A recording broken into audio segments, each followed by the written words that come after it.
សួស្តីបងប្អូនជាទីស្រឡាញ់ចាបងប្អូនអើយនេះអត់មានមុខម្ហូបអីទេបងប្អូន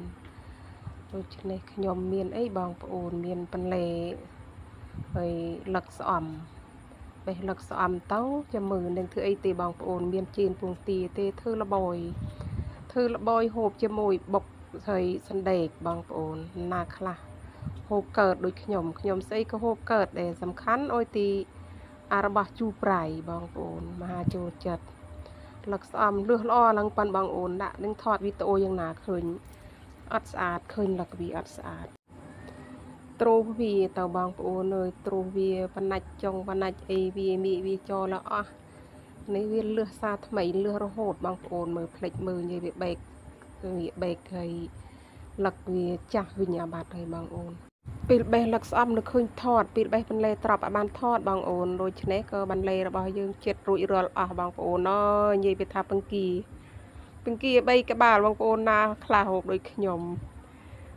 បន្លែបន្លែត្រប់ខ្លួនឯងលឹកស្អំបេះមកសម្រាប់បន្ទាប់បងប្អូនទីក៏ដូចថាទី3គ្រាប់ផ្លេចទិញទីទៅផ្សារក៏ចាប់ផ្ដើមផ្សំគ្រឿងនេះបងប្អូនបុកតិចពេកដាក់ទាំងទួងតើបងប្អូនដើម្បីវាបានជាតិហឹរច្រើនចាប់ផ្ដើមបុកក្លុកហើយបុករួចហើយក៏ចាក់ទឹកប្រហុករួចក៏ច្បាច់ក្រូចឆ្មាបងប្អូនច្បាច់ក្រូចរាងស្វិតក៏ច្បាច់រាងបន្ទើបងប្អូនរួចក៏លុកទៅបងប្អូនក៏លុករួចហើយក៏ចាប់ផ្ដើមដាក់ក្បាលពងគាបងប្អូនអើយក្បាលពងគានឹងស្នេកខ្ញុំមិនបុកអុយបេកទេបន្លែមិនថាស្នេកមិនថាពេញប៉ោះមិនថាត្រប់ទេបងប្អូនគ្រាន់តែធ្វើក្លុកជាមួយ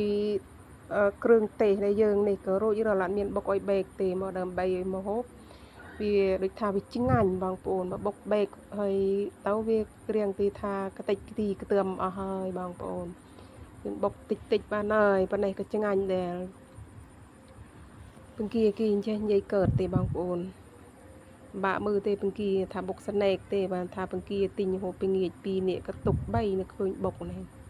បានពងគាគីប៉ោបងប្អូនអើយក៏បុកអត់មានប្របាក់បុកអុយកតិចអុយគទីទេគ្រាន់តែផ្សំគ្រឿងហើយក៏យកមកក្លុកច្បល់ជាមួយគ្នាជាការស្រេចបងប្អូនសង្ខេបខ្ញុំចេះរស់ក្តីទេប៉ុន្តែថាអញ្ចេះមហាឆ្ងាញ់បងប្អូនដែលបន្លែវានៅស្រស់ព្រោងទាំងអស់មិនថាត្រប់មិនថាស្នេកមិនថាពេងប៉ោះទេអត់មានបេកទេប៉ុន្តែថាចូលជាតិឆ្ងាញ់បងប្អូនអើយហូបលីបាយណាបងប្អូនមានបុកហូបទៅលេងទេហូបលីបាយនិយាយពីថាឆ្ងាញ់បងប្អូនអើយមួយម៉ាត់ចុងក្រោយនេះគ្រប់ទឹក